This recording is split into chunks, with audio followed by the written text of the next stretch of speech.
आपके सामने स्क्रीन पर इस समय एक तालाब सा दिख रहा है। ये एक फिश फार्म का हिस्सा है। फिश फार्म यानी ऐसी जगह जहाँ पर मछलियों की खेती की जाती है। छोटी छोटी मछलियाँ लाई जाती हैं, उनको खिला पिला कर बड़ा किया जाता है और उसके बाद जब वो एडल्ट हो जाती हैं, जब वो बड़ी हो जाती हैं, उन्हें यहाँ से निकाल लिया जाता है और बेचा जाता है। इस वक्त हम मौजूद हैं बिहार के सासाराम के पास सोनबरसा में। हमारे साथ मौजूद हैं इस वक्त अर्नव वत्सा। हमारी दी लल्लन टॉप की टीम बिहार चुनाव यात्रा पर निकली हुई है और इसी क्रम में हम यहाँ पर पहुँचे हैं अर्नव की इस फिश फार्म पर। साल 2004 में एक फिल्म आई थी जिसका नाम था स्वदेश। स्वदेश में शाहरुख खान ने मोहन भार्गव नाम के एक व्यक्ति का किरदार निभाया था जो बाहर विदेश में काम कर रहा होता है। उसके बाद जब वो अपने देश वापस आता है, अपने गांव लौटता है, तो उसे यहीं से प्यार हो जाता है। उसे लगता है कि उसे यहीं रहना चाहिए। अर्नव की कहानी बिल्कुल वैसी तो नहीं, लेकिन कुछ कुछ वैसी ही है। अर्नव यहाँ से पढ़कर बाहर गए, न्यूजीलैंड में पढ़ाई कर रहे थे। वहाँ पर से वापस आए और इन्होंने इस छोटे से गांव में फिश फार्म शुरू किया है। अर्नव, बहुत बहुत शुक्रिया हमें टाइम देने के लिए। थोड़ा सा अपने बारे में बताइए, आप कैसे गए न्यूजीलैंड, उससे पहले कहाँ से पढ़ रहे थे, कहाँ से हैं आप, बेसिकली क्या क्या है, थोड़ा सा बताइए हमारे दर्शकों को। मैं बेसिकली इसी गांव से हूँ, सोनबरसा से। जी। मेरी जो भी मेरे माता पिता थे यहीं पे थे। इसके बाद मैं 2004 में यहाँ से निकल गया। मैंने स्कूलिंग अपनी सारी बनारस से की। बनारस से अच्छा, करने के बनारस बाद फिर मैं बीटेक करने के लिए वीआईटी वेल्लोर चला गया। वहाँ से मैंने बीटेक मैकेनिकल किया। मैकेनिकल में इंजीनियरिंग करने के बाद कुछ कंपनियों में मैंने चेन्नई में और बैंगलोर में और हैदराबाद में, इन 3 जगहों पे मैंने 2-2.5 साल तक काम किया। 2-2.5 साल तक काम करने के बाद मैं वापस आया अपने गांव। मैं वहाँ पे जॉब से मैं खुश नहीं था। जॉब सेटिस्फैक्शन जो वर्ड कहते हैं वो वही चीज़ मुझे भी कीड़ा कर रही थी। और आई वाज नॉट हैप्पी कि मतलब लोग वहाँ पे थोड़ा सा बॉस के अंडर में काम करना मुझे पसंद नहीं आ रहा था। सिंपल सा बात है। उसके बाद मैं जब वहाँ से बीटेक, बेसिकली रॉकेट सिंह के रणबीर कपूर जैसा फील कर रहा था। हो सकता है हो सकता है, आप बोल सकते हैं इसको। बट वहाँ से मैं फिर सडनली आया, तो मैं यहाँ पे जॉब वॉब छोड़ के मैं यहाँ पे आया और अपने पेरेंट्स को बताया कि मैंने जॉब छोड़ दिया। छोड़ने के पहले नहीं बताया, यहाँ पे आने के बाद उनका बताया। क्या रिएक्शन था? मतलब एवरीबडी वाज शॉक, मतलब सब शॉक में थे कि ये क्या हो गया, ऐसा क्यों किया तुमने। मैंने बोला कि मुझे अच्छा नहीं लगा, नहीं किया। सिंपल सा था मेरा, मैंने ऐसा कुछ कोई प्रेशर नहीं था मेरे ऊपर। अच्छा। फिर मेरे पेरेंट्स भी उस चीज़ को धीरे धीरे एडजस्ट कर गए। एडजस्ट करने के बाद उन्होंने बोला कि ठीक है चलो। यहाँ पे आया, मैं कुछ टाइम रहा। फिर मेरा एक राइस मिल भी है छोटा सा, तो उसमें मैंने कुछ दिन काम किया। काम करने के बाद उसको मैंने रन कराया। मुझे मज़ा नहीं आया। मज़ा नहीं आया तो मैंने फिर पापा से बोला कि मैं कहीं बाहर कुछ मास्टर्स करना चाहता हूँ। तो ही वॉज वेरी हैप्पी। उन्होंने बोला कि ठीक है, बहुत खुश हुए वो तो, कि अच्छा चलो बच्चा पढ़ना चाहता है। फिर जाएगा यहाँ से इसको भगा देते हैं। फिर मैंने मास्टर्स किया। मास्टर्स के लिए मैंने अप्लाई किया तो यूनिवर्सिटी ऑफ ऑकलैंड से मुझे कॉल आ गया। मैकेनिकल में मैंने वहाँ पे किया, 1 साल का कोर्स था। उसके बाद वहाँ भी जाने के बाद जब पढ़ाई का फेज़ था तो ठीक था, बट जब मैं जॉब में गया, 1 साल तक जॉब कर रहा था, तो मुझे बहुत मज़ा नहीं आ रहा था। मज़ा नहीं आ रहा था मतलब थोड़ा-सा मुझे ऐसा फ़ील हो रहा था कि मैं पेरेंट्स से कट ना जाऊँ, या फिर मैं जैसे मैंने ये भी देखा है कि बाहर जाते हैं जो लोग, उनका साल में 1 बार या 2 बार आना होता है। बट मेरे को गाँव से थोड़ा-सा लगाव था। मैं रहा नहीं हूँ, बट मुझे इंटरेस्ट था हमेशा आने का, जाने का। तो मुझे ऐसा लग रहा था कि कहीं कट ना जाऊँ। फिर पेरेंट्स, क्योंकि मैं पेरेंट्स को लेके जा नहीं सकता था, वो बहुत डिफ़िकल्ट प्रोसेस हो जाता। तो मैंने सोचा मैं ही चला आता हूँ। तो मैं यहाँ पोल्ट्री के लिए आया, पोल्ट्री कर रहा। किस साल की बात है ये, अराउंड किस? ये 2018 की बात है। अच्छा, 2 साल पहले। हाँ, 2 साल पहले मैं आया, 2018 मैं पोल्ट्री के लिए आया था। पोल्ट्री के लिए सोच रहा था यहाँ पे, पोल्ट्री यानी अंडे, चिकन वगैरह? अंडे, चिकन, एग्जैक्टली। तो मैं चिकन के लिए आया था, अंडे के लिए भी नहीं, बस चिकन के लिए। जो ब्रॉयलर फार्म्स होते हैं वो सेटअप करने के लिए मैं आया था यहाँ पे। तो मैंने वो जो पीछे का लैंड है, आप एक बार पीछे घुमा के दिखा सकते हैं, जो पीछे का लैंड फिलअप किया हुआ है, वो पूरा मैंने उसी के लिए किया था कि मैं यहाँ पे फार्म बनाऊंगा 20,000 बर्ड्स का। चिकन के लिए, नॉट फॉर अंडा। अच्छा, ठीक है। तो फिर यहाँ आया तो ये मैंने तालाब खुदवाए थे ताकि वहाँ पे मिट्टी डलवा सकूँ। तो यहाँ पे आया तो फिर मैं 2 लोगों के कांटेक्ट में आया फिशरीज से। एक तो बीर बहादुर सिंह है जो मुझे फीड प्रोवाइड करते हैं, और एक फारूकी सर हैं जो कि डिप्टी डायरेक्टर हैं फिशरीज डिपार्टमेंट इन बिहार। अच्छा। तो वो काफ़ी इम्प्रेस थे मेरे आने के वजह से। तो उन्होंने मुझे काफ़ी इन्फ्लुएंस किया, दोनों लोगों ने। और मछली के में आइए। तो मैं यहाँ पे आया, इन्फ्लुएंस होने के बाद मैं थोड़ा सा करने लगा। तो फर्स्ट कल्चर जो मैंने पहला अपना मछली निकाला था, तो उस टाइम मुझे समझ में आया कि इसमें इन्वेस्टमेंट कम है, रिटर्न अच्छा है। अच्छा। अगर आप चिकन से कंपेयर करते हैं तो। तो लास्टली मैंने डिसाइड किया कि मैं इसी को क्यों ना एक्सपैंड करूँ, इसी के बारे में क्यों ना सोचूं। तो ये तो जो आप पूरा लैंड है ये आपका अपना है, Yes, जिस पर ये मेरा आपने land है। 14 तालाब बनवा रखे 14 हैं, आपने तालाब। बताया। 14 तो ये पूरा प्रोसेस कैसे होता है, थोड़ा सा ये समझाइए, और फिर उसके बाद आगे बात करते हैं कि हाँ, इसमें पहला पैसा जो कितना है। पैसा कितना है पैसा कितना पैसा है? सबसे ज्यादा पैसा जरूरी है, जरूरी एकदम है, जरूरी है। एकदम जरूरी है। तो पहले ये बता दीजिए कि ये सब पूरा काम होता कैसे है, हाँ, उसके बाद फिर हम आगे बढ़ते पैसा हैं। के बारे में बताएंगे। बताइए। तो क्या शुरू न्यूजीलैंड जाकर के भी भूले नहीं है हाँ, हम कहें तो अभी हम भोजपुरी में चालू हो जाए। अरे बोलिए, बिल्कुल। अपनी भाषा है, अपनी भाषा में इंसान बात नहीं करेगा तो कैसे एकदम करेगा। एकदम, लेकिन हम चाहते हैं कि बाकी लोगों को भी समझ में आए, अरे जो देख रहे हैं। भोजपुरी सबको समझ में आती है, कैसी बात कर रहे हैं। भोजपुरी के गाने हर जगह उनके बिना शादी कंप्लीट नहीं होती है, आप कैसी बात कर रहे हैं। भोजपुरी तो लोग समझ ही जाते हैं, आप बोलिए। तो मेरा पहला स्टेप क्या होता है, जब छोटे बच्चे होते हैं जो कि 1 से 2 ग्राम के होते हैं, तो वो कलकत्ता मछलियों के बच्चे। मछलियों के बच्चे, राइट। तो वो कलकत्ता से डायरेक्ट आते हैं। मैं उनको एक छोटे से तालाब में जो कैसे भेजते हैं कलकत्ता से वो लोग, काय में भर के भेजते हैं? हाँ, जैसे पीछे एक गाड़ी लगी हुई है, उस गाड़ी में क्या होता है कि गाड़ी में पूरा टैंक बनाया जाता है। अच्छा। टैंक में पानी भर के उसमें मछलियों को डाल दिया जाता है, और वो उधर से पूरा पानी में एरेशन करते हुए आते हैं। एरेशन मतलब उसमें ऑक्सीजन घोलते हुए आते हैं, तो ताकि मछलियों का सर्वाइवल ज्यादा मिले। तो वैसा हिलाते हुए आते हैं। 500 किलोमीटर तक मछलियां यहाँ चली आती हैं बहुत आराम से, कोई प्रॉब्लम नहीं होता उनको। सबसे कितना टाइम लगता है आने में वहाँ से? लगभग 10 से 12 घंटे, और काफ़ी हाई डेंसिटी में आती हैं। अच्छा। तो वो मैनेज कर लेते हैं। तो यहाँ आने के बाद मैं उनको छोटे तालाब में रखता हूँ। छोटे तालाब में जब वो 10 ग्राम की हो जाती हैं, तो 10 ग्राम के बाद मैं फिर पॉइंट्स दिखाते हुए चलिए थोड़ा सा, है ना? फिर हाँ बताइए। तो छोटे तालाब में मैं डालता हूँ। तो छोटे तालाब से फिर निकाल के मैं बड़े तालाब में ट्रांसफर करता हूँ। ये यहाँ पर मछलियों को चारा दिया जा रहा है? हाँ, ये मछली यहाँ पे चारा दिया जा रहा है। तो जरा इसका विजुअल आप दिखा सकते हैं? जो मछली है ये तिलापिया है। तिलापिया कौन सी मछली होती है? तिलापिया मैं कैसे बताऊँ, तिलापिया ही इसको कहते हैं थोड़ा और आगे। अंग्रेजी में। हाँ, आइए आप दिखा लीजिए। ये जो मछली है ये तिलापिया है, और दुनिया में सबसे ज्यादा खाई जाने वाली मछली ये है। बट हमारी बदकिस्मती है बिहार की और हमारे एरिया की, ये मछलियाँ पसंद नहीं की जाती है। लोग इसको क्यों? वो बोलते हैं कि ये एक लैनू टिक्का करके इधर लोकल लैंग्वेज में, या फिर कवई वही मछली तो सुना हुआ नाम। हाँ, कवई। तो वो छोटी छोटी रह जाती हैं। बट ये जो है वो मोनोसेक्स तिलापिया है। मैं बाहर से सीड भी मंगाया उनका, छत्तीसगढ़ से मेरे पास सीड आया है। तो इस मछली का मैंने कल्चर अपने डिस्ट्रिक्ट में सबसे पहले बार स्टार्ट किया है, और मैं इसका टेस्ट लगवाना चाहता हूँ लोगों को। जब पहली बार मैंने खिलाया था तो मैंने लोगों को फ्री में खिलाया था, ताकि उनको टेस्ट डेवलप हो। अच्छा। टेस्ट डेवलपमेंट भी तो एक इंपॉर्टेंट चीज़ है, तभी तो वो बाकी आगे कर देंगे। अभी मैं 130-140 रुपए किलो बेच रहा हूँ। हाँ। तो ये सीड आता है, तो मैं कहाँ पे था, सीड वाले में था, राइट? हाँ। सीड वहाँ कलकत्ता से आता है। छोटे पॉन्ड में डालते हैं, उसके बाद बड़े पॉन्ड में डालते हैं जब वो 10 ग्राम के हो जाते हैं, और वहाँ से जब वो 100 ग्राम के हो जाते हैं तो मैं सारे तालाब में ट्रांसफर कर देता हूँ। तो मेरा जो कल्चर पीरियड है वो तालाब में घट के लगभग 2.5 से 3 महीने आ जाता है।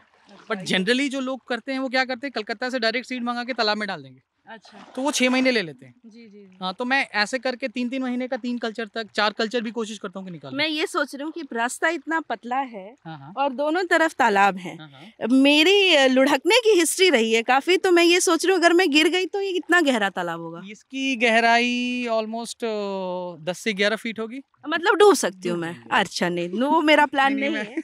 हाँ ठीक है, तो आगे बताइए। फिर वहाँ से आप मछलियाँ इस पॉन्ड में डाल देते हैं, उसके बाद यहाँ पे 2 महीने 2.5 महीने कल्चर होता है, 3 महीने तक। कल्चर क्या हो एग्जैक्टली? कल्चर का मतलब क्या है? कल्चर आप इसको कहेंगे जब मछलियों को बच्चों से बड़ा करके बेच देते हैं। अच्छा, वो पूरे प्रोसेस को कल्चर कहते हैं। जैसे आप फार्मिंग कह लीजिए, तो जैसे छोटा बच्चा क्या बोल, धान का बीज रोपे और पूरी बड़ी हुई तो उसको एक कल्चर कहेंगे। तो मछलियों में उसको कल्चर कहते हैं। तो इसको हम क्या बोलते हैं, 2.5 से 3 महीने में निकाल के मार्केट में बेच देते हैं। उसके बाद फिर मेरा नया ट्रांसफर आके मार्केट में ये है कि अभी कंपटीशन काफ़ी टफ हो गया है, काफ़ी लोग आ गए हैं। लोगों को लगता है काफ़ी लुक्रेटिव है, लेकिन मेहनत कितनी है ये लोग चीज़ें नहीं समझ रहे हैं। इस पर भी हम बात करेंगे। आप ये सामने जो मशीनें लगी हुई हैं तालाब में, ये किस काम आती हैं? जो ये चक्कर लगे हुए हैं सामने, ये एरेटर्स हैं। मैं आपको स्टार्ट कर देता हूँ, आप मुझे 1 मिनट का टाइम दें। हाँ बिल्कुल, आप करके बताइए, देखना चाहें। मैं थोड़ा संभल करके आपके पीछे चलते हुए आऊंगी, क्योंकि जैसा मैंने बताया कि लुढ़कने वाली हिस्ट्री जो है ना वो थोड़ी सी ऐसी रही है मेरी, तो मैं नहीं चाहती कि मैं गिर जाऊं यहाँ पे। हाँ, तो मैं थोड़ा संभल के आऊंगी। अच्छा, ये देसी जुगाड़ है। इसमें ये इस तरह की मशीनें हर फार्म पे लगती हैं? ये तो देसी जुगाड़ नहीं है, एरेशन तो करना ही पड़ेगा ना, उसके बिना तो जो एक्वेरियम में जो वैसे छोटे छोटे से पाइप लगे रहते हैं जिनसे हवा निकलती रहती है, बुलबुले आते रहते हैं, ये वो काम करते हैं। अच्छा, तो ये बड़ा वाला तालाब के उसके एरेशन के लिए जरूरी है।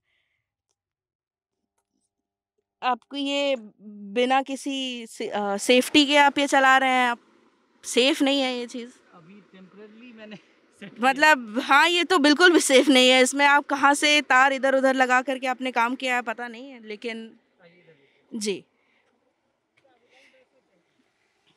ये प्रोसेस है। अच्छा, पानी को जितना ज्यादा तोड़ेगा, हाँ हाँ पानी उतना बेटर होगा फिश लोगों के लिए। हाँ हाँ हाँ। तो इसका ये है कि जितना पानी तोड़ेगा, जितना ये जितना ज़्यादा सरफेस एरिया पानी के एयर के कांटेक्ट में आएगा, उतना ज़्यादा वो ऑक्सीजन लेके हाँ, पानी में जाएगा। जिसको कहा जाता है। एग्जैक्टली। जी, जी, तो मछलियाँ बहुत कंफर्टेबल रहेंगी। जी, जी। जैसे अब जिस मछली को मैं करता हूँ वो कैटफिश प्रजाति की है। अच्छा, तो कैटफिश प्रजाति का एक ये नेचर होता है कि वो ऊपर आके सांस ले लेती है। हाँ, वो नीचे उनको ज़रूरी रहना ज़रूरी नहीं है। हाँ। लेकिन अगर हम उनको नीचे ऑक्सीजन बढ़िया प्रोवाइड करें तो वो थोड़ा और हेल्दी रहेंगे, इन्वायरमेंट उनको अच्छा मिलेगा। तो ये प्रोसेस होता है कि थोड़ा सा रिलैक्स रहें और स्ट्रेस ना रहें। आपने बताया कि आपने यहाँ आकर के फिशरीज शुरू करने का डिसीजन लिया, सब कुछ किया। ये बताइए कि अब आते हैं थोड़ा सा इस पूरे प्रोजेक्ट के ज़रूरी एस्पेक्ट पे, जो है पैसा, है ना, जैसा हमने कहा था। कितना पैसा लगाया, अभी कितना मिल रहा है, कितना इन्वेस्टमेंट है? अगर कोई करना चाहे तो आपके पास तो अपनी ज़मीन थी, खैर मान लीजिए किसी और को अगर शुरू करना हो ऐसा कोई प्रोजेक्ट, कोई इंसान अभी जैसा आपका वीडियो देख रहा है, उसको लगे कि अरे ये तो बहुत सही काम है, मैं भी करना चाहता हूँ, है ना। तो आप थोड़ा सा बताइए कि ये न्यूजीलैंड जाने से पहले जब आप काम कर रहे थे तो कितना कमा लेते थे, अब कितना कमा लेते हैं, थोड़ा सा इसका आइडिया दीजिए। जैसे मैं न्यूजीलैंड में जब था तो मैं लगभग 1 से 1.5 लाख रुपए मंथली सेव कर लेता था। उससे ज़्यादा नहीं सेव कर पाता था। पर आप तो पढ़ रहे थे, तो आप साइड में पार्ट टाइम जॉब भी कर रहे थे वहाँ पे? जैसे मैंने 1 साल पढ़ाई की है, वहाँ का मास्टर्स 1 साल का ही होता है। हाँ, हाँ। उसके बाद मैंने 1 से 1.5 साल वहाँ जॉब भी किया है। अच्छा, तो जॉब के फेज में मैंने 1 से 1.5 लाख रुपए तक, क्योंकि कॉस्टली है, सिटी बहुत कॉस्टली है वहाँ पे। Auckland is one of the cost, मतलब दुनिया का एक महंगे शहरों में से एक है, तो वहाँ बचता नहीं था कुछ ऑकलैंड में। तो मैं जब यहाँ आया तो जैसे पॉन्ड सेटअप करने के लिए, जैसे मेरा पॉन्ड है लगभग, अगर मैं 6 पॉन्ड्स की बात करूँ तो 6 पॉन्ड के एरिया का मेरा टोटल कंस्ट्रक्शन कॉस्ट आया था 7 लाख रुपए। उसके बाद इसके इक्विपमेंट सेट करने में मुझे आए थे 3 लाख रुपए और 10 लाख रुपए। और उसके बाद जो सीड आया था मेरा फर्स्ट टाइम, वो सीड अगर आप सीड का रेट फ्लक्चुएट करता रहता है, मतलब ऊपर नीचे होता रहता है। ऐसा नहीं है कि आपको एक ही दाम का बच्चा हमेशा मिलेगा। यहाँ पे सीड से मतलब है मछली का बच्चा। मछली का बच्चा, हाँ, मछली का बच्चा। तो यहाँ पे मछली का बच्चा का रेट ऊपर नीचे होता रहता है। तो जब मैंने स्टार्ट किया था तो मुझे एक मछली का बच्चा 1 से 1.5 रुपए का मिला था। तो 1 से 1.5 रुपए का मिला था। तो उस टाइम हमने बच्चे डाले थे लगभग 25,000।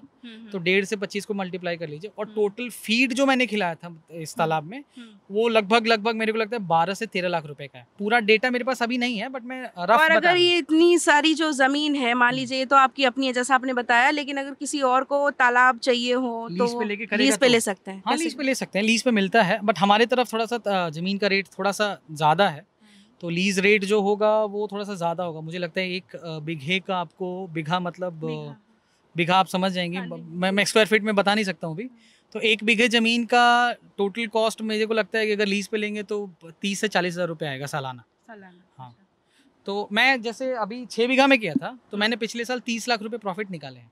पिछले साल 30 लाख रुपए आपने प्रॉफिट निकाला है 6 बीघे में। 6 बीघे में जब किया था तो मैंने नेट 30 लाख रुपए प्रॉफिट, 30 लाख कुछ हज़ार रुपए प्रॉफिट निकाले। मैंने 3 कल्चर निकाला था।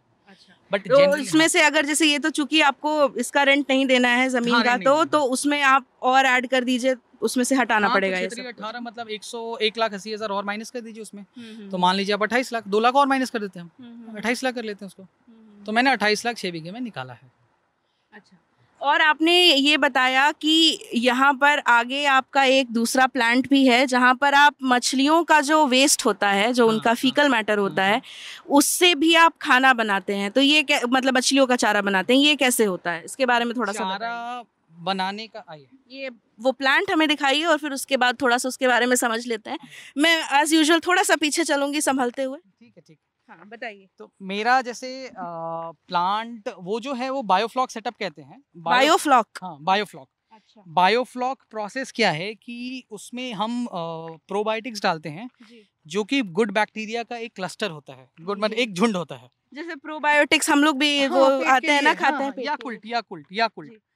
याकुल्ट, याकुल्ट जो है हाँ, वो हाँ, बेस्ट हाँ। ऑप्शन है उसको समझने के लिए। जी, जी, जी, तो बेस्ट एग्जांपल याकुल्ट है। जी, तो याकुल्ट के तौर पे ही हम यहाँ पे भी प्रोबायोटिक्स बैक्टीरिया यूज़ करते हैं। जी, जी। प्रोबायोटिक्स है, उसमें गुड बैक्टीरिया क्लस्टर होता है। तो वो क्या करते हैं, जो हमारा मछली का गंदा निकलता है, हुँ, हुँ, जैसे हुँ, मछली दाना खाएगी तो कुछ करेगी ही। हुँ, हुँ, हुँ, तो जो मछली का गंदा निकलता है हुँ, हुँ, उस गंदे को, मतलब उसके फीकल मैटर को, हुँ, हुँ, वो फिर से उसके अमोनिया को तोड़ के हुँ, हुँ। और प्रोटीन में डेवलप करके मछलियों का दाना बन जाता है। अच्छा। उसका एक पूरा प्रोसेस होता है। हाँ, हाँ। उसी टेक्नोलॉजी को बायोफ्लॉक टेक्नोलॉजी कहते हैं, बीएफटी। हाँ, हाँ, हाँ। ये इजराइल की टेक्नोलॉजी है एक्चुअली अच्छा, में। ये आप कब लगाया आपने इसको यहाँ पे? ये मुझे लगाए हुए 1 साल हुआ, मैं 2019 में इसको लगाया था। अच्छा, अच्छा। हाँ। इससे क्या फ़ायदा हुआ है कुछ जो आप मछलियों को चारा खिलाते हैं, नहीं उसमें नहीं, कुछ उसमें देखिए, उसमें हम इसको तालाब में चारा नहीं खिला सकते। हाँ। ये जो उसी की मछलियों के लिए होगा, उसमें जो मछलियाँ हैं, हुँ। उन्हीं का गंदा उन्हीं के खाना बन जाएगा। अच्छा, अच्छा, हम उसको अच्छा। निकाल के किसी और तालाब में नहीं डाल सकते। नहीं डाल सकते। हाँ, अच्छा, अच्छा। तो उसमें एक तो चीज़ है कि छोटे एरिया में आपका हो जाता है, हाई डेंसिटी कर लेते हैं। हुँ, हुँ, हुँ। दूसरी चीज़ ये है कि जिसके पास कम एरिया है, कम हुँ। जगह है, जैसे आप शहर में भी हैं, आप दिल्ली में रह रही हैं सपोज़ हुँ, दैट, हुँ। तो हुँ, आप हुँ। दिल्ली में अपने छत पे 2 टंकियाँ लगा ली। जी। 2 टंकियाँ लगा के उसमें 2-200 मछलियों को डाल लिया, 100-100 मछलियाँ ही डाल लिया हाँ। और 100-100 मछलियाँ डालिए तो आपके खाने का तो काम चलेगा। हाँ, हाँ। ऊपर से आप दाना डालिए उसको और उसका जो गंदगी होगा वो। लेकिन अभी तक हमने बहुत अच्छा रिज़ल्ट नहीं पाया है, अच्छा, इसलिए मैं किसी को सजेस्ट नहीं करूँगा कि अभी आप कीजिए। अच्छा। तालाब जो है सबसे बढ़िया चीज़ है अभी भी। हुँ, हुँ। तालाब अभी भी बेस्ट है आपके लिए। हुँ, हुँ। हाँ। तो जैसा आपने बताया कि एक बारी का जो कॉस्ट है टोटल वो 6 बीघे में जैसा आप बता रहे थे, हुँ। 20-20 लाख के ऊपर चला गया था हुँ, हुँ। First time cost. उसके बाद हर साल कितना लगभग पैसा लगता है? हर साल के हर मतलब साल जैसे इन्वेस्टमेंट? 6 बीघे में अगर आप लेके चले, हुँ, हुँ। 6 बीघा का मतलब हो गया 4 एकड़। हुँ, हुँ। तो 4 एकड़ का आप एरिया लेके चले तो उसमें आपको 15 से 16 लाख रुपए हर साल लगेंगे दाना और बच्चे में। हुँ, हुँ, हुँ। क्योंकि मेरा रोटेशन ऐसा रहता है कि मेरे दोनों साइज़ के बच्चे एक साथ डेवलप होते रहते हैं। हुँ। ऐसा नहीं है कि एक बार बच्चा स्टॉक कर दिया, उसी को पहले दाना खिला के बड़ा कर लूँ और फिर उसके बाद दूसरा डालूँ, नहीं। प्लांट के अंदर जाकर के देख सकते आइए, हैं? आइए, है ना? एकदम, एकदम। हाँ, फिर? तो इसलिए मेरा थोड़ा कॉस्ट ज़्यादा आता है, बट जनरली जो एक बार कल्चर करना चाहते हैं, जो एक बार मछली निकालना चाहते हैं साल में, तो फिर उनका प्रॉफिट भी तो कम होगा लेकिन? हाँ, हाँ, ऑब्वियस सी बात है। हाँ, हाँ, वो तो जनरल सी चीज़ है कि उनको प्रॉफ़िट कम हो जाएगा। जी, जी। तो अभी हम ये देखते हैं, हुँ, लेकिन उसके बीच में पहले मेरा एक जैसे छोटा-सा सवाल है। हाँ, एकदम बेसिक जानकारी जैसे मान लीजिए मेरा ही उदाहरण ले लेते हैं। ठीक, अगर मान लीजिए मुझे एक फ़िश फ़ार्म खोलना है, ठीक है, ठीक है? ठीक। सबसे पहले कौन-सी बेसिक कागज़, कौन से बेसिक डिपार्टमेंट सरकारी डिपार्टमेंट्स के पास जाना होगा, क्या करना होगा? इसके बारे में थोड़ा-सा समझाइए। सबसे पहले देखिए, आपको अगर अपना फ़ार्म खोलना है तो आपको अपना ज़मीन अपने हिसाब से चयन करना होगा, सबसे पहली हाँ, चीज़ है। सबसे पहला हाँ, स्टेप है ज़मीन चुनना। ज़मीन ज़मीन चुनना। क्योंकि ज़मीन ऐसी होनी चाहिए ताकि आपका पानी बना रहे तालाब में, ठीक है? हाँ, तो ज़मीन चुनिए जहाँ पानी आपको ईज़िली मिल जाए बहुत आराम से। हाँ, हाँ। उसके बाद आप उसका जो रसीद होता है ज़मीन का, हुँ, अगर आपने लीज़ लिया है, हुँ, तो आप अपना लीज़ डॉक्यूमेंट दिखा सकते हैं हुँ, फिशरीज़ डिपार्टमेंट में। हुँ। आपका लीज़ कम से कम 10 साल का होना चाहिए। अच्छा, कम से कम 10 साल की 10 लीज़ साल आपकी ज़मीन की होनी चाहिए। होनी चाहिए, ओके, तभी सरकार आपको उस पे सब्सिडी देगी। ओके। ठीक है? कौन से डिपार्टमेंट के पास जाएँगे? Fisheries depart fisheries fisheries department. Department अब तो हर जगह हो गया है, हाँ, तो हाँ। काफ़ी सरकारें भी काफ़ी इस पे ध्यान दिया है। जी, जी, जी। तो उसमें अगर आपके पास ज़मीन है हुँ, तो आपकी अपनी ज़मीन है तो उसका रसीद निकालिए और हुँ, उसका एक लैंड पोजीशन सर्टिफिकेट एलपीसी जिसे कहते हैं, हुँ, वो एलपीसी निकलवा लीजिए। हुँ। उसके बाद अपने फार्म का ये अपने एरिया का नक्शा होता है, हर एरिया का अपना हुँ, एक हुँ, नक्शा हुँ, होता है हुँ, जो सरकारी डिपार्टमेंट के पास होता है, वो हुँ, निकलवा लीजिए और हुँ, उसके बाद उसको सबमिट कर दीजिए और वहाँ पे जाके आप बता दीजिए कि हमको तालाब बनवाना है, तो उसके बाद आपको वो वर्क ऑर्डर देंगे फिशरीज़ डिपार्टमेंट। हर हुँ, ज़िले में, बिहार में हर ज़िले में फिशरीज़ डिपार्टमेंट है। हुँ, हुँ। तो वहाँ के फिशरीज़ डिपार्टमेंट में जाके वहाँ पे आप जो डिस्ट्रिक्ट दूसरे फिशरीज़ भी राज्यों में होगा ही, ऐसा तो है नहीं? हम अच्छा ठीक है, हाँ, होना ही कोई चाहिए, कोई नहीं, होना ही हाँ। चाहिए, ऐसा तो होना ही चाहिए हुँ, हुँ। क्योंकि फिशरीज़ पे हर जगह ध्यान है। हाँ, क्योंकि तो हमारी वीडियो हर जगह के हमारे दर्शक देखते हर हैं ना जगह ही इसलिए। होगा, हाँ। हर जगह होगा फिशरीज़ हुँ, डिपार्टमेंट। हुँ, हुँ। तो आप वहाँ जाके अपना बिहार का मैं ये प्रोसेस बता रहा हूँ, हुँ, हुँ, नहीं बाकी ठीक, स्टेट्स का ठीक। प्रोसेस हमें हुँ, पता हुँ। नहीं है। हुँ, हुँ। तो ऐसा करके आप वहाँ पे दे सकते हैं और आपको 40% सब्सिडी सरकार की तरफ से मिल मिल जाएगी, जाएगी। हाँ। ठीक है। तो उसके बाद फिर आप अपना इन्वेस्टमेंट आप फिर वगैरह उसके बाद पहले पैसा आपको नहीं मिलेगा, तालाब खुदवाने के बाद ही पैसा मिलता है। अच्छा। तालाब बनवाने के बाद ही आपको जो सब्सिडी मिलेगी वो मिलना होगा। हुँ, हुँ। सब्सिडी कितना लमसम अमाउंट कितना होता होगा कुछ जैसे आइडिया? 1 हेक्टेयर का प्रोजेक्ट हमारे यहाँ पे 7 लाख रुपए का है, हुँ। उसका 40% हमको मिलता है। अच्छा सरकार देती है। हाँ, सरकार देती है ओके। 40%, शुरू करने के 40%, लिए। हाँ, शुरू और करने। वापसी का करने का कुछ वो तो? वापसी लोन, हाँ। लोन तो आप बैंक से ले सकती हैं, सरकार लोन नहीं देती। बैंक ठीक से आप है। बात कीजिए, तो अगर बैंक आपको कर दे फाइनेंशियली, मतलब आपको अगर लोन कर दे तो ठीक है। हमारे यहाँ बस कृषि में लोन बहुत नहीं हो रहा है, तो इसलिए हम कुछ नहीं, क्योंकि हमारे यहाँ किसानों ने भी गड़बड़ किया है, कृषि लोन तो देते नहीं है टाइम पे। अच्छा, मतलब किसानों ने भी गड़बड़ी की है है ना? लोन को लेकर के। अच्छा, आपकी जानकारी में नहीं, ऐसे गड़बड़ी मामले हुए नहीं, हैं? ये मैं ये नहीं कहूँगा, टाइम पे पेमेंट करते रहेंगे, अगर हम्म। उसको रखेंगे नहीं, क्योंकि बहुत सारे कृषि जो केसीसी वो 10-10 साल तक अभी तक लटके हुए हैं, अगर बैंक का आप रिकॉर्ड निकालेंगे तो। ये फैक्ट है, ये सच्चाई है, इसलिए मैं ललन टॉप पे भी बता रहा हूँ। ये इसमें एक बार ये बायोफ्लॉक वाला दिखला दीजिए कि इसमें कहाँ से क्या डालते हैं, मछलियों का क्या सीन है अंदर से? जैसे इसमें प्रोबायोटिक्स पहले से मिक्स किया हुआ है, मैं दाना मंगवाता हूँ, थोड़ा सा दाना लाइए, मैं आपको दाना मंगाता हूँ, वहाँ प्रोबायोटिक्स भी ले एक सेकंड, थोड़ा प्रोबायोटिक्स का डब्बा ले आ। हाउ डब्बा ललका। हाँ हाँ, ले आवा। ये जो प्रोबायोटिक है इसमें आप मिक्स करते हैं? हाँ, ये प्रोबायोटिक्स है, ये तालाब में भी मैं डालता हूँ और कभी कभी इसमें भी डालता हूँ। इसी में गुड बैक्टीरिया का एक सोल्यूशन है, बैक्टीरिया का, जो कि इसकी गंदगी को, इसके फीकल मैटर को उसके दाने में बना देता है, उसके खाने के लिए बना देता है। ठीक ठीक। ठीक है, तो अभी मैं आपको दाना डाल के दिखाता हूँ, इधर आइए, आप और मछलियाँ दिखेंगी। आ जाइए। तो आप यहाँ से जब गए बिहार से बाहर पढ़ाई करने के लिए, जब आपने घर पे बताया, हाँ। तब किसकी सरकार थी बिहार में? तब नीतीश कुमार की सरकार थी। तब नीतीश कुमार की। अभी आप वापस आ गए, इतने साल से काम कर रहे हैं, तब भी नीतीश कुमार की ही सरकार है। पहले में और अभी में कुछ डिफरेंस लग रहा है? बहुत डिफरेंस है। क्या डिफरेंस है, बताइए थोड़ा सा। मैं जब यहाँ से गया था तो 2 साल पहले गया था, उस हाँ। टाइम तक काफ़ी चेंज हो चुका था। मैं अगर और पहले से कंपेयर करूँ लालू प्रसाद यादव की सरकार से और नीतीश कुमार जी की सरकार से, तो मुझे ऐसा लगता है कि बिजली और रोड, दो ऐसी जो बहुत ज़रूरी चीज़ है, वो मेरे लिए भी और बाकी किसी के लिए भी, मैं भी अपना फार्म चला रहा हूँ, तो मुझे वो फील होता है कि बिजली और रोड जो सबसे बेसिक ज़रूरतें थी, वो ऑलमोस्ट 95% पूरी हो गई हैं। ये आपको लगता है ऐसा? हो रहा है, लगता नहीं है मेरे पास। अच्छा। मेरे पास बिजली और सड़क है, तो वो चीज़ है। उसके बाद अभी सरकार, जैसे पिछले साल 2 सालों से मैं अगर ऐसा कहूँ तो फिशरीज़ पे काफ़ी ध्यान दिया है। मैं अपने सेक्टर की ही बात कर लेता हूँ जिसमें मैं कार्यरत हूँ, मैं जो काम कर रहा हूँ। तो सरकार ने काफ़ी ध्यान दिया है, बहुत सारी स्कीम्स लाई हैं सरकार प्रोत्साहित करने के लिए। हाँ, मेरी सरकार से एक और गुजारिश है, अगर नीतीश कुमार जी या कोई भी उनके पार्टी का कोई ऐसा बंदा देख रहा हो, तो एक चीज़ ये गुजारिश है कि वो हमारी जो मछली है रोहतास ज़िले की, अभी हमारा जो ज़िला है वो पूरे बिहार में सबसे ज़्यादा पंगेशियस प्रोड्यूस कर रहा है। पंगेशियस एक जो वैरायटी हम सब लोग करते हैं, जिसको प्यासी कहते हैं और दिल्ली में बासा कहते हैं उसे। अगर उस मछली का अच्छा मार्केट पकड़ लिया जाए, मार्केट एज इन, अभी धीरे धीरे क्या हो रहा है कि एक सैचुरेशन, एक ऐसे पॉइंट आ रहा है जहाँ पे प्रोडक्शन और बिक्री दोनों लगभग बराबर आ गए। तो मतलब वहाँ पे वो अपने मनमाने हिसाब से दाम लेते हैं हमें अच्छा रेट नहीं मिलता है मछलियों का, जो हम मछली अपने तालाब से निकालते हैं। तो उस पर थोड़ा सा फोकस रहे तो एक चीज़ एक इम्पॉर्टेंट है, क्योंकि सरकार ने बहुत सारा पैसा खर्च किया है फिशरीज़ में भी, मत्स्य पालन पे भी।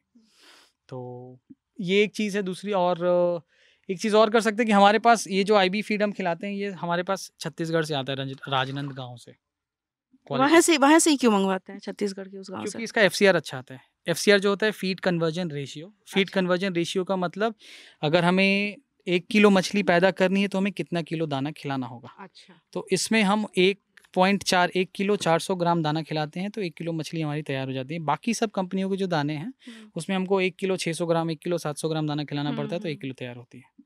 तो आप ये चाहते हैं कि इस पे भी थोड़ा काम हो, कि यहीं पर प्लांट वगैरह लग जाए, यहीं पे प्रोडक्शन हो जाए, ऐसा कुछ? हाँ, हम जैसे हम मछलियाँ पैदा कर रहे हैं, सब कुछ हो रहा है, बट हमारा मार्केट भी तो अच्छा मिलना चाहिए। तो ये कहाँ भेजते हैं आप ये मछलियाँ? हमारा तो लोकल मार्केट में ही खप जाता है अभी। अच्छा। लोकल मार्केट में खप जाता है, लेकिन एक पॉइंट ऐसा आ रहा है कि लोकल मार्केट में भी एक सैचुरेशन आ रहा है, मतलब वहाँ पे अब डिमांड धीरे धीरे कम हो रही है। ये आप मतलब दाना, production- हाँ, दाना डाल करके आप दिखाने का कह रहे थे इसका। ठीक है, बताता हूँ मैं। हो गई।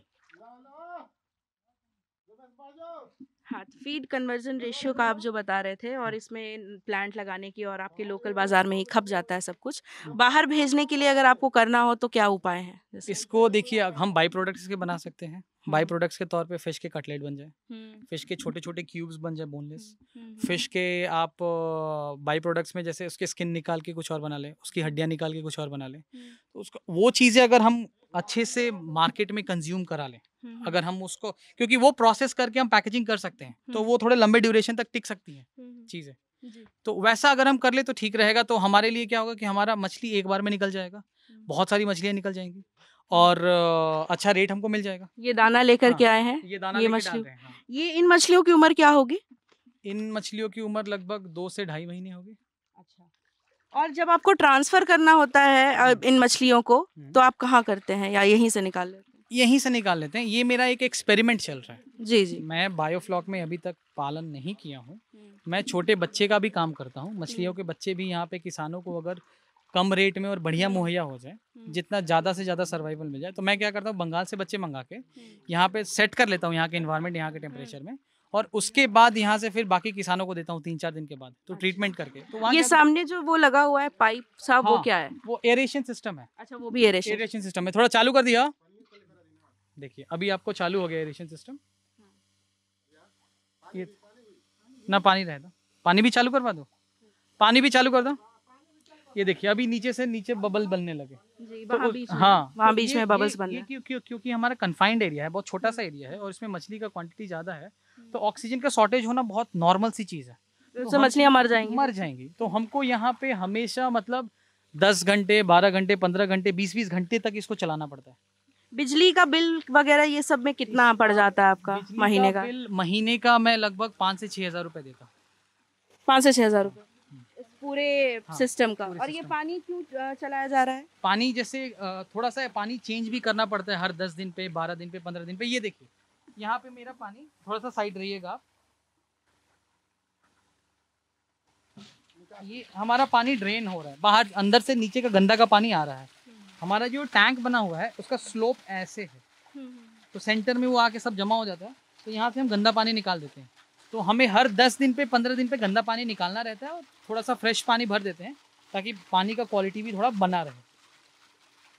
तो आगे इसको आप एक्सपैंड करके और क्या क्या करना चाहेंगे? जैसा आपने बोला कि मछलियों के और दूसरे प्रोडक्ट्स बनाए जा सकते हैं, हाँ। और अभी आपके पास 14 तालाब हैं, इसके बाद क्या करेंगे आप? मेरा यही टारगेट है कि अभी मैं फ़िश प्रोसेसिंग की तरफ भी थोड़ा सा फोकस करूं। प्रोसेसिंग इसलिए कि हमारे पास प्रोडक्शन बहुत ज़्यादा हो गया है।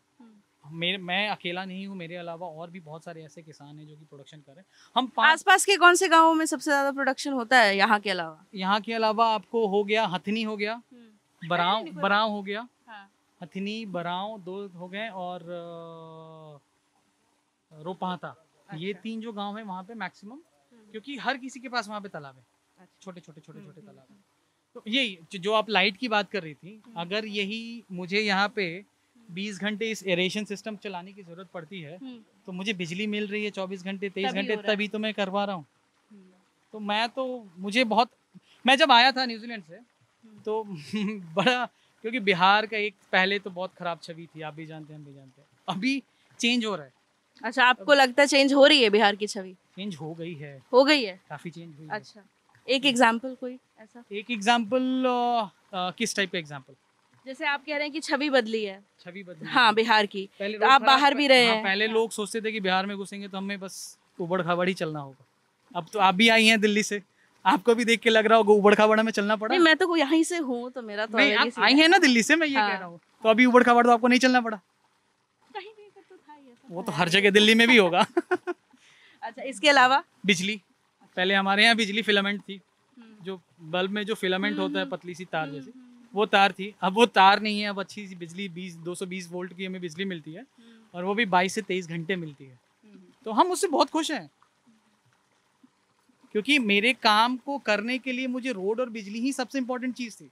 वो मिल गया आपको? वो मिल गया मुझे, तो बाकी चीज़ों के बारे में सोच सकता हूँ ना। और रोजगार आप अपना खुद का ही कर रहे हैं, तो आप खुद का रोजगार कर रहे हैं। मैंने 10 लोगों को एम्प्लॉय भी किया।